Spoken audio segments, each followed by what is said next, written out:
پیٹ کی بیماریوں کے لیے تریاک ہوتی ہے، اچھا یعنی پیٹ کی بیماریاں اس سے ختم ہوتی ہیں. ہاں جی لیکن یہاں پر میں ایک بات بیٹا یہ عرض کرنا چاہوں گا لازمی، جی. یہ وہ سوکھی روٹی ہے جو صحیح آٹے کی سوکھی روٹی ہو. اچھا میدے کی یا دوسرے اس طرح کے آٹے جو سخت آٹے ہوتے جی ہیں جی ان کی سوکھی روٹی مراد نہیں ہے. صحیح وہ خالص جو گندم ہے، جو چکی کا جس کو آٹا کہتے ہیں، یہ والی سوکھی روٹی ہے جو آپ کے لیے مضر صحت نہیں ہے. صحیح. دوسری سوکھی روٹیاں جو ہیں وہ آپ کو نقصان دیں گی، فائدہ نہیں دیں گی. ٹھیک ہے. ٹھیک ہے.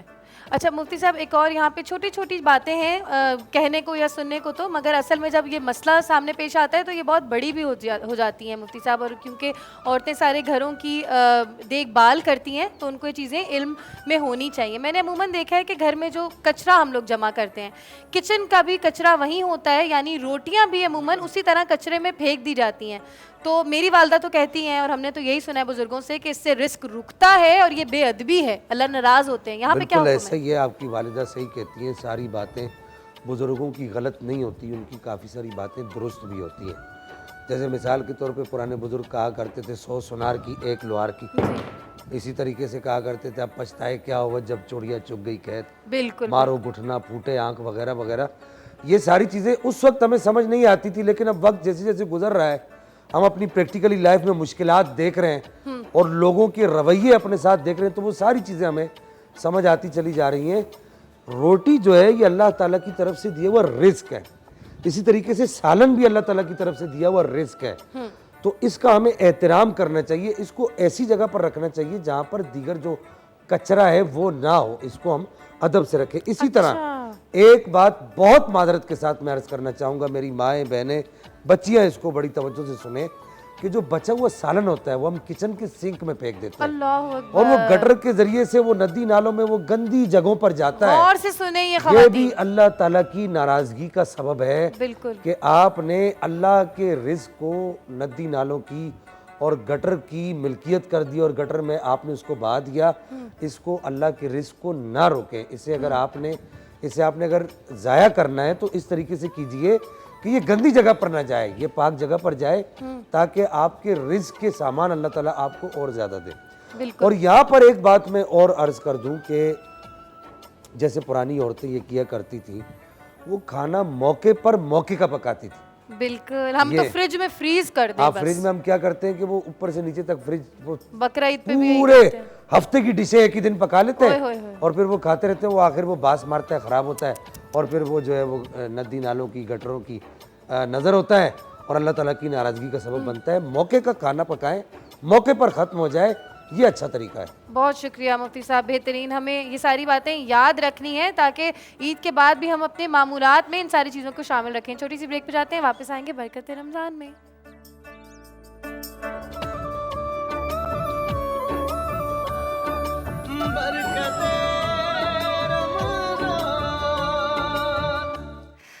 برکت رمضان میں خوش آمدید. ہم واپس آ چکے ہیں اور میرے سامنے مزیدار سی ایک ڈش پڑی ہوئی ہے. شیف سمرین کا شکریہ کہ آج بھی بڑے مزے کی افطار بنا کے دی ہے. اچھا دسترخوان سج چکے ہیں اور جیسے کہ آج ہمارا موضوع تھا لیلۃ القدر کے حوالے سے، ان دنوں میں ہم لوگ اعتکاف میں بھی بیٹھے ہوتے ہیں. اعتکاف میں کن دنوں میں بیٹھنا ہے، کون سی ڈیٹس میں بیٹھنا ہے اور کیسے بیٹھنا ہے یہ تو ہم پوچھ چکے ہیں، مگر اعتکاف میں پڑھنا کیا ہے یہ جانیں گے مفتی صاحب سے. عام طور پر ہمارے ہاں اعتکاف میں لوگ قرآن پاک کی تلاوت بہت زیادہ کرتے ہیں، یہ بہت اچھی بات ہے. اسی طریقے سے نوافل کی کثرت کرتے ہیں، یہ بھی بہت اچھی بات ہے. درود پاک بھی کثرت سے پڑھتے ہیں، یہ بھی بہت اچھا ہے. لیکن میں یہاں پر بالخصوص نوجوانوں کو اور جو لوگ اعتکاف میں بیٹھے ہیں انہیں یہ پیغام دینا چاہوں گا کہ اگر آپ کے ذمے قضا نمازیں ہیں جی ہاں تو آپ ان قضا نمازوں کو ان اعتکاف کے دنوں میں لازمی ادا کریں. بہترین موقع. ہم اپنی ساری ٹرانسمیشن میں قضا نمازوں کا طریقہ میں نہیں بتا سکا، کوئی ایسا موقع نہیں آیا، تو میں یہاں پر چاہوں گا کہ قضا نمازوں کا طریقہ ہم لازمی سنیں. بتائیں. آپ نے قضا نمازیں 6 پڑھنی ہیں، 5 نہیں پڑھنی. کیوں؟ 5 فجر، ظہر، عصر، مغرب، عشاء کے 4 فرض اور 3 وتر. اچھا. وہ جو 3 وتر ہیں وہ بھی ایک نماز ہی کی صورت ہے. اچھا. کیونکہ اس کو 6 میں نے اس وجہ سے کہا کہ قضا نمازوں میں صرف فرض پڑھے جاتے ہیں، لیکن چونکہ عشاء کے جو وتر ہیں وہ بھی قضا نمازوں میں پڑھے جائیں گے. اس میں اہم ترین بات یہ بتا دوں، قضا نمازوں کی نیت یہ کریں گے مثال کے طور پہ، اللہ نہ کرے بزرگان دین فرماتے ہیں کہ قضا نمازوں کی مثال دیتے ہوئے بھی اللہ تعالیٰ سے یہ دعا کرنی چاہیے کہ اللہ نہ کرے ہماری نمازیں قضا ہوں۔ قضا نمازیں اگر کسی کی نمازیں 5 نمازیں قضا ہیں فجر کی، جی تو وہ ہر نماز کی نیت کرتے ہوئے کہے گا میں نیت کرتا ہوں فجر کی پہلی قضا نماز کی۔ اب یہ پہلی قضا نماز کی نیت کرے گا تو پیچھے سے دوسری نماز آئے گی وہ پہلی کی جگہ پر آ جائے گی، زبردست، ٹھیک ہے، اسی طریقے سے دوسری پڑھے گا تو وہ پھر پہلی کی جگہ پر آ جائے گی، سمجھ گئے۔ یعنی ہر نماز کو پڑھتے ہوئے پہلی قضا نماز کی نیت کرے گا۔ اگر کسی کی ذمہ نمازوں کی تعداد زیادہ ہے جی تو وہ پھر سجدے اور رکوع میں ایک دفعہ تسبیح پڑھے گا، سبحان ربی العظیم سبحان ربی الاعلی، بس یہاں تک پڑھے گا تسبیح۔ اچھا، اور اسی طریقے سے اپنی دوسری رکعت کے اندر یا آخری رکعت کے اندر وہ درود پاک اللہم صلی علی محمد وعلی آل محمد کما صلیت علی ابراہیم وعلی آل ابراہیم انک حمید مجید یہاں تک پڑھے گا۔ اور اگر بہت زیادہ نمازیں تو اللہم صلی علی محمد تک پڑھے بس۔ صحیح تو یہ اپنی قضا نماز اس طریقے سے ادا کریں۔ صحیح۔ مفتی صاحب ایک اور بھی سوال ہے، وہ یہ کہ اکثر لوگوں کو فجر کی نماز کے لیے اٹھ نہیں سکتے یا اٹھ نہیں پاتے، تو یہ بھی کہا جاتا ہے کہ جب بھی اٹھو تو سب سے پہلے فجر ادا کر لو، جی یہ بات صحیح ہے؟ اگر قضا وقت نہ ہو تو اس وقت آپ فجر کی نماز ادا کر لیں 2 فرض، ہاں، یعنی جب بھی اٹھو سے مراد کا یعنی رات کے کسی پہر میں نہیں صبح جب بھی اٹھو نا، پہلے تو ایسی عادت پر اللہ تعالیٰ سے پناہ مانگنی چاہیے کہ فجر کی نماز کے لیے اس کی آنکھ نہیں کھلتی، اللہ سے دعا کرنی چاہیے۔ اب اگر بادل ناخواستہ کبھی کبھی ایسا ہو جاتا ہے تو وہ جب بھی اٹھے فجر کی نماز ادا کر لیں، لیکن یہ کہ مکروہ وقت نہ ہو، ہاں مکروہ نصف النہار کا وقت نہ ہو۔ صحیح تو وہ آپ نیٹ پر دیکھ سکتے ہیں، آج کل نصف النہار کا وقت گوگل پہ آپ کو پتہ لگ جاتا ہے۔ بالکل۔ مفتی صاحب یہ بتائیے گا کہ مکروہ وقت ہوتا کیوں ہے، مطلب ایکچولی اللہ نے منع کیوں کیا ہے؟ یہ 3 اوقات ایسے ہیں جن 3 اوقات میں ایک وقت وہ ہوتا ہے جس وقت میں سورج نکل رہا ہوتا ہے، ٹھیک ہے، ایک وقت وہ ہوتا ہے جس وقت میں سورج بالکل درمیان میں ہوتا ہے، صحیح، اور ایک وقت وہ ہوتا ہے جس وقت میں سورج غروب ہو رہا ہوتا ہے۔ ان تینوں اوقات میں سورج اللہ تعالیٰ کی بارگاہ میں سجدہ کر رہا ہوتا ہے۔ اللہ، تو ویسے تو ہر چیز ہر وقت اللہ کی بارگاہ میں سجدہ ریز ہے، لیکن ان تینوں اوقات میں سورج بالخصوص اللہ تعالیٰ کی بارگاہ میں ساجد ہوتا ہے۔ ان تینوں اوقات میں اللہ جل مجد الکریم نے نبی پاک صلی اللہ تعالیٰ علیہ وبارک وسلم نے سجدہ کرنے سے، سجدے والی عبادت کرنے سے منع فرمایا۔ باقی عبادتیں آپ کر سکتے ہیں، درود پاک پڑھ سکتے ہیں، تسبیحات پڑھ سکتے ہیں، لیکن سجدہ کرنا منع کیا گیا ہے، یہ وجہ ہے۔ صحیح۔ اچھا مفتی صاحب، ہم لوگ اپنی نماز میں عموماً بڑی شرمندگی کے ساتھ یہ بات میں عرض کر رہی ہوں کہ ہم لوگ چھوٹی سے چھوٹی آیت کوشش کرتے ہیں کہ جلدی جلدی پڑھ کے ہم ختم کریں، اپنی نمازوں کو ہم طویل نہیں کرتے، اور اس میں صبر، ہماری نماز میں ہی صبر نہیں ہے، ہم زیادہ تر یہ کوشش کرتے ہیں کہ قل هو اللہ احد اللہ الصمد لم یلد ولم یولد پڑھ لیں۔ کون سی آیت ہے جس میں نماز ہماری سب سے زیادہ حسین ہو اور اللہ کو سب سے زیادہ پسند آئے وہ نماز؟ دیکھیے جو صورتیں آپ کو یاد ہیں نا، آخری 10 صورتیں کوشش کیجئے یاد کر لیجئے، جو صورتیں آپ کو یاد ہیں اور جس صورت میں آپ کی دل جمعی ہوتی ہے، یعنی جس کا ترجمہ آپ کو آتا ہو۔ اچھا، اگر آپ کو صرف قل هو اللہ کا ہی ترجمہ آتا ہے تو یہ پڑھنا بھی آپ کی دل جمعی کا سبب ہے اور اللہ تعالیٰ کی پسندیدگی کا سبب ہے۔ صحیح۔ اور اگر آپ کو اس کے علاوہ کسی اور صورت کا ترجمہ آتا ہے تو آپ ہر رکعت میں صورت بدل بدل کے پڑھ سکتے ہیں۔ آپ کو ظاہر ہے جب ترجمہ آتا ہوگا تو آپ کو دل جمعی اور اللہ تعالیٰ کی قرب کا آپ کو خود بخود احساس ہوتا جائے گا۔ بالکل۔ اور ہمارے یہاں یہ بہت بڑا المیہ ہے کہ ہم پورا قرآن پڑھ لیتے ہیں، بچوں کو پڑھا دیتے ہیں، لیکن نہ ہمیں خود نماز کا ترجمہ آتا ہے اور نہ ہمارے بچوں کو نماز کا ترجمہ آتا ہے۔ ہمیں یہ معلوم نہیں ہوتا کہ ہم اپنے رب سے کیا باتیں کر رہے ہیں۔ مولا کائنات فرماتے ہیں نا کہ جب میں چاہوں کہ میں اپنے رب سے باتیں کروں تو میں نماز پڑھنے لگ جاتا ہوں، اور جب یہ چاہتا ہوں کہ میرا رب مجھ سے باتیں کرے تو میں قرآن پڑھنے لگ جاتا ہوں۔ بہت شکریہ، بہت شکریہ، اتنی خوبصورت باتیں مفتی صاحب سمجھاتے ہیں ہمیں، دل چاہتا ہے وہ کہتے جائیں اور ہم سنتے جائیں۔ مفتی صاحب دعا فرما دیجیے گا، افطار کا وقت قریب آ رہا ہے۔ الحمدللہ رب العالمین والصلاة والسلام علی اشرف الانبیاء والمرسلین، اللہم صلی علی سیدنا و مولانا محمد بعدد کل داء و دواء وبارک وسلم یا رب العالمین یا ارحم الراحمین۔ یا ذا الجلال والاکرام، ہمارے آج کے روزے کو اپنی بارگاہ میں شرف قبولیت عطا فرما، ہماری تمام عبادات کو قبولیت کا تاج عطا فرما، آمین، ہمارے تمام صغیرہ کبیرہ گناہوں کو معاف فرما، ہمارے والدین کی بخشش و مغفرت فرما، آمین، پوری امت مسلمہ سے درگزر فرما، یا رب العالمین یا ارحم الراحمین، عابد بیمار کا واسطہ ہمارے بیماروں کو شفائے کاملہ عاجلہ عطا فرما، بے روزگاروں کو روزگار عطا فرما، بے اولادوں کو اولاد نرینہ صالحہ عطا فرما، میرے ملک پاکستان کی خیر فرما، میرے ملک پاکستان کی خیر فرما، میرے ملک پاکستان کو سلامت با قیامت فرما، ایمان کی سلامتی عطا فرما، ایمان پر استقامت عطا فرما، مرتدم کلمہ طیبہ لا الہ الا اللہ محمد الرسول اللہ پڑھنے کی توفیق عطا فرما، وصلی اللہ تعالی علی خیر خلقہ محمد وعلی آلہ وصحبہ اجمعین برحمتہ۔ آمین۔